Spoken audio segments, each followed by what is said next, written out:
Hay un ejercicio que es muy difícil de responder, y es el elegir una de las dos cosas, en donde se reza la siguiente pregunta. ¿Cuál destino es el peor de todos? Y las alternativas que te ponen son solamente dos, en vez de 4 hasta mínimo 5.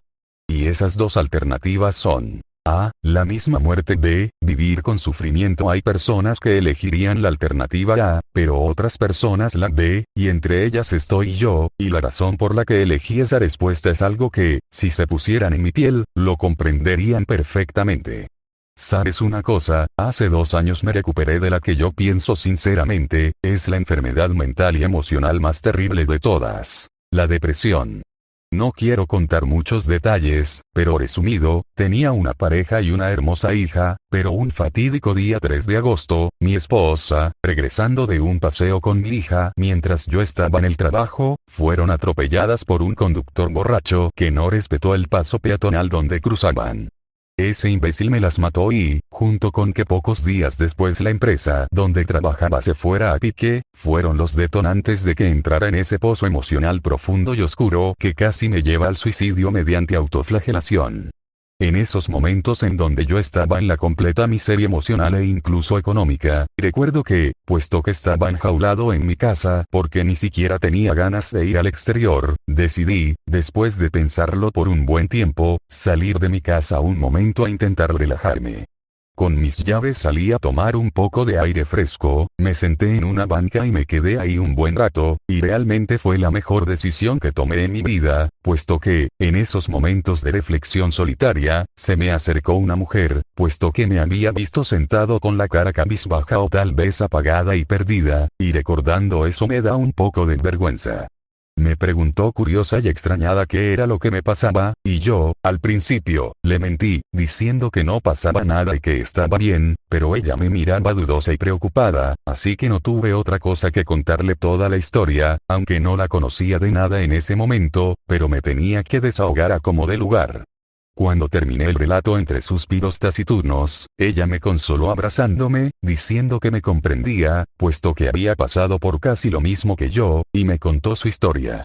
Resumido, resulta que ella, hace 6 años, tenía un hijo en camino, pero cuando tenía 8 meses de gestación, su marido murió de un sarcoma, dejándola viuda y con un hijo en camino, así que ella decidió aguantar hasta el día en que naciera su hijo, pero llegó el parto y ocurrió lo triste, puesto que su bebé nació muerto producto de hipoxia o falta de oxígeno, y eso fue como un golpe en el estómago para ella, puesto que no solo sufrió emocionalmente, sino física y peor aún, económicamente, porque había descuidado los gastos comunes, llevándola a estar entre la espada y la pared, y a una depresión que hizo que en más de una ocasión, intentara matarse de diferentes formas, pero fallando en el proceso, y terminó su relato diciendo entre risas que hasta para suicidarse era tonta e inservible.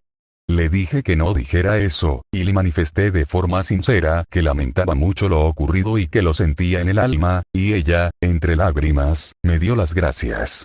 Juntos nos abrazamos, y le pregunté su nombre, y ella, sin ningún problema, me dijo que se llamaba Dayana, y le manifesté que era un gusto conocerla, le dije mi nombre, y ella, coqueta, me dijo que era un lindo nombre, y le di las gracias con risas. Olvidé decirlo al principio, pero quiero recalcar que no diré mi nombre, tampoco mi edad ni nada de eso, puesto que no es muy relevante, además que prefiero estar y mantenerme en el anonimato. Bueno, continuando con el relato, a partir de ese momento empezamos a conocernos, a hablar mucho más, y la verdad que esa fue una verdadera cura para ambos, sin siquiera aliviarlo con Prozac, Zoloft, o derivados. Pasaron muchos días, hasta que hubo uno, el cual no me acuerdo muy bien, en donde, en uno de esos encuentros entre conocidos, nos manifestamos sentir algo mucho más especial que una simple amistad, y así nos hicimos novios hasta el día de hoy, y confieso que formamos una pareja muy linda y estable a lo largo de todo ese tiempo, y me siento orgulloso. Y entre todo ese tiempo que transcurrió, quiero contar un suceso en especial, el cual sí lo recuerdo perfectamente, y es algo con que, en esos momentos de malas emociones hasta hoy, me identifica. Y sí, realmente pasó, aunque mi testimonio sea muy surrealista. Ocurrió en la mitad de la última semana de febrero, y en ese momento era de noche, y yo con mi esposa Dayana nos dirigimos a la cama para ver unas series antes de quedarnos dormidos. Estuvimos viendo en el canal de Fox un par de esas que nos gustan, más concretamente la serie de American Horror Stories. Íbamos por la mitad de uno de esos capítulos, hasta que la televisión comenzó a fallar y a producir estática e interferencia.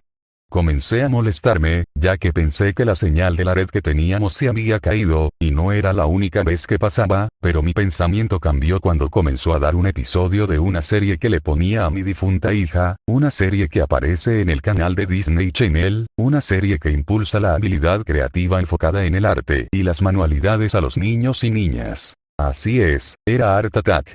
Lo que me generó confusión era que apareció en el canal de Fox, y fue como una especie de interrupción en la transmisión, puesto que apareció sin previo aviso.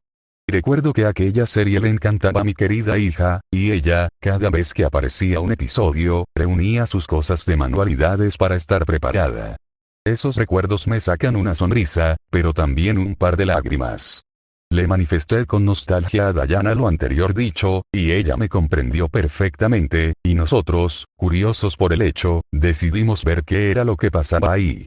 La intro estaba en baja calidad, pero el sonido se escuchaba perfectamente bien, y luego de eso, en vez de mostrar el típico escenario, mostró una grabación casera desde una casa.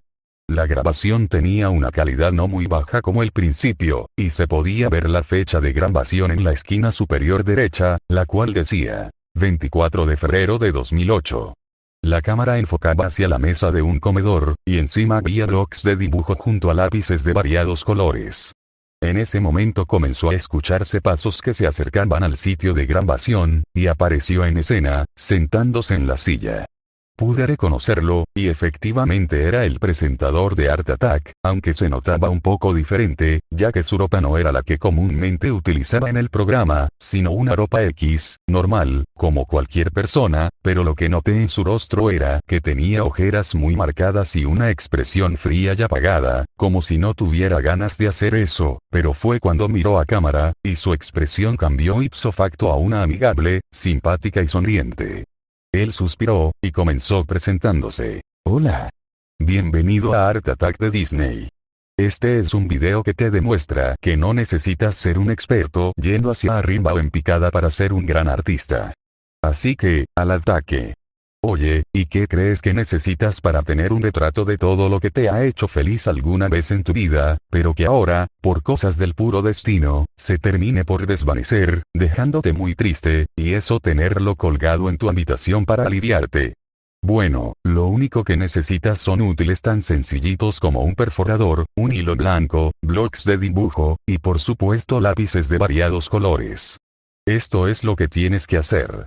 Luego de que diera esa introducción, el presentador se levanta de la silla, y comenzó a acomodar la cámara de tal manera que quede de forma perfecta, enfocando los blocks junto a los lápices y, acto seguido, volvió a sentarse a empezar con la actividad.